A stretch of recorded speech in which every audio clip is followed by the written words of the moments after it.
Hello, Miami. This is 305 Sports Style, your home podcast and channel for all things Miami sports related. I am Will.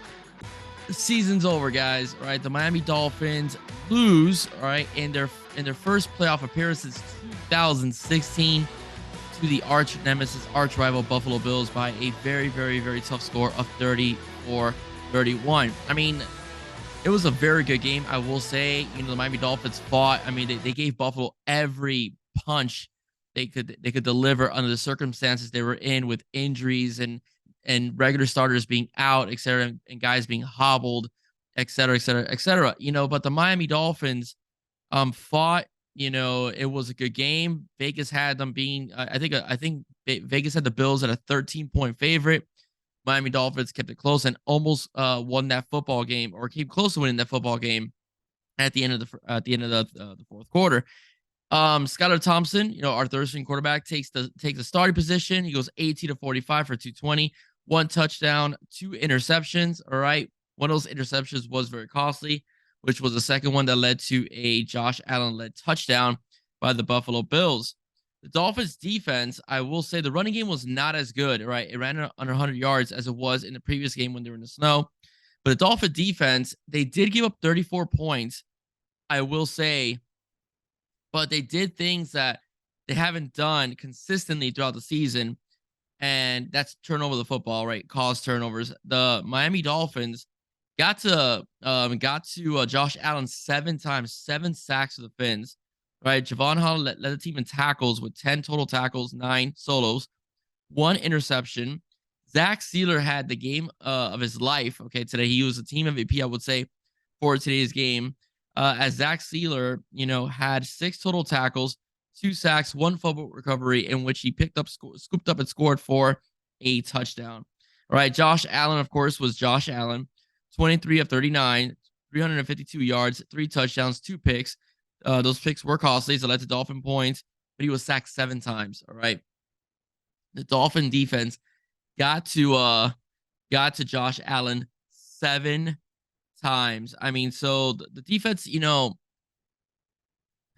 up 17 points. The Dolphins were down 17-0. I will say that Josh Boyer's team made some adjustments, giving a little bit more cushion to Stephon Diggs, which led to an interception by Xavier Howard, I would say. The tackling was very short. They controlled the running game despite them running for 107 yards. Some of those were in chunks that they ran. But the running game, was contained by the Dolphins. The pass rush was good. Josh Allen did have a pass defender in his face most of the time. Actually, pass rush in his face for most of the game. He was able to beat some of them, not able to beat some of them. Some scrambles, But I will say this though, the defense did provide pressure. They did stop the run. They did just enough to win that football game. I will say this. I do believe on that third down, I do believe Mike Singletary was stopped by at least half a yard. You can make the case that, well, the Dolphins should have stopped him. They had him wrapped up, with at least a yard or two within the run, but dragged them. I mean, that happens. It's football. It was an up-tempo game. It was a smash mouth game. Fatigue sets in, stuff like that. Nonetheless, I do think he was short. And the referees gave him, the first down, which led to, the victory formation, and the game was pretty much over by then. I will say this, though, a few takeaways from the game as well, aside from the defense, is that, yeah, Skylar Thompson showed he was a third-string quarterback, especially with his numbers, but he did deal with like 4 drop balls that could have gone for big plays, all right? You had 2 major drops by Jalen Waddle that could have led to big-time plays, that could have led to scores. You had 1 drop by Tyreek Hill. Okay, you had 1 drop by Jeff Wilson, where you could tell Jeff Wilson, looked away from the pass before he actually received it.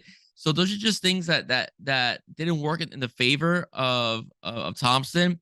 But nonetheless, again, he did the best he could, I could say. That interception, which, by the way, I will say this now. I will go into Mike McDaniel a little bit. I do say this that I do believe that Mike McDaniel being at the helm for the Fins, I do believe that the Fins, have a bright future with him as the quarterback, as the quarterback, sorry, as the head coach of the football team. All right. The reason why I say that is because you have to remember we were at 1.8-3 with Mike McDaniel calling plays. We do have a very talented roster, especially on offense. The offense was humming, especially early in the year towards the middle of the season. Tweaks and differences that the defenses and other teams found out. Also, Tua was proved that he could be an elite quarterback when healthy. Okay.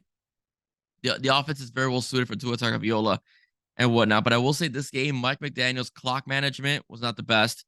Right, too many potential delay of game penalties in which they had to call timeouts. Some false starts, in particular, but mostly the lack of getting the ball off, in particular, was a big issue. That 4th and 1 that turned into a 4th and 6, that could have been the play that could have kept momentum in Miami's favor. That could have been the play that either ties the game or gives you a victory, depending on the outcome goes.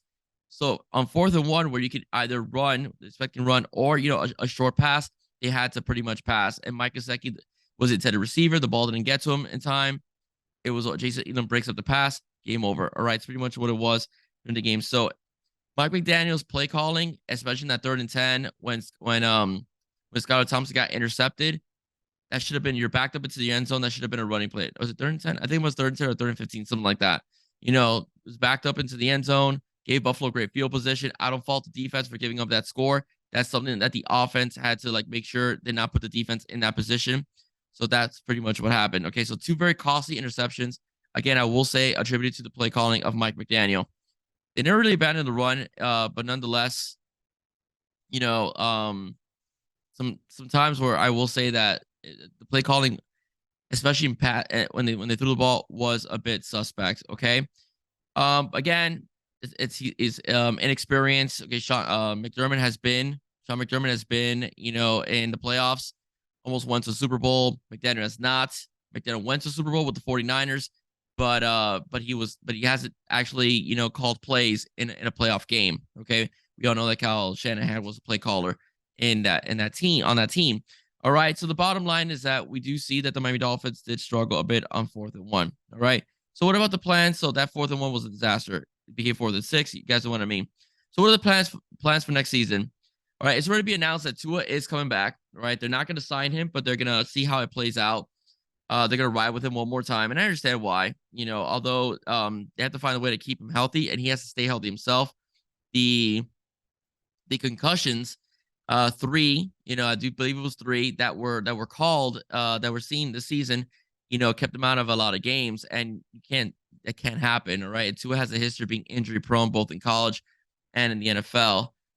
So I think signing a backup quarterback, I don't think Teddy Bridgewater is your answer, is going to be a top priority for the Fins. Derek Carr is not going to be a backup quarterback. If he comes to the Fins, it's because he's replacing Tua. That's not going to happen. I heard that being mentioned on some podcasts, but that was before the whole announcement that Tua is returning for another season. Okay, you got Jimmy Garoppolo as a possibility, as a potential, as he could be as a backup quarterback. I think he wants to start. Most quarterbacks that have started, want to start, so I don't see that happening. We'll see how the front office addresses that deal. Another thing, you need to sign Christian Wilkins to an extension. Christian Wilkins has been your anchor on defense this season, about 100 tackles to end a year, a beast up front, makes everybody better from the guy next to him, Zach Sealer, who was an amazing find for the Fins, to the linebackers as well that are able to make plays because Christian Wilkins draws double teams and eats up blocks as well. Okay. And then you might need to have a bit of a coaching shift. I wouldn't be upset if they got rid of Josh Boyer. If you need a scapegoat, he's probably going to be that scapegoat.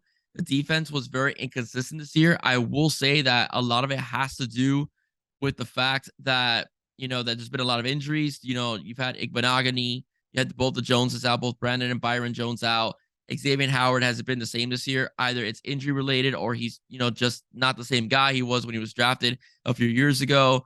Nick Needham being out as well. You lost Emmanuel Ogba, as well. So those are things that could save Josh Boyer's job. But if the Dolphins do move away from Josh Boyer, I understand. Okay, I understand why they would do that. So that's just a little bit about that.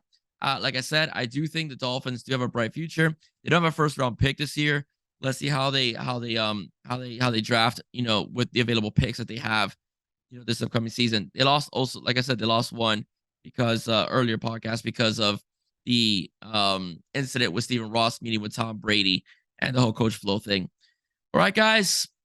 It was fun while it lasted, right? As far as the season goes. I will be bringing you if anything happens with the Dolphins, I will be mentioning it. If there's anything else in regards to Miami Hurricanes, Cormani McLean has not yet announced his official 100% commitment to the Canes. Many people feel he's going to the Colorado Buffaloes. I'm on that bandwagon right now. I think he is going to flip and join Dion. I will be covering that when it comes out as well. I'll also be covering a few more Canes signees I haven't been able to cover yet. And I'll be focusing a lot more after February. I'll be focusing a lot more on the Miami Heat. Okay. All right, ladies and gentlemen, that's it for me. Hope you like what you heard. If you do like what you heard, please don't forget to like, share, and subscribe to 305 Sports Now. Once again, I am Will. Stay safe. God bless. See you soon.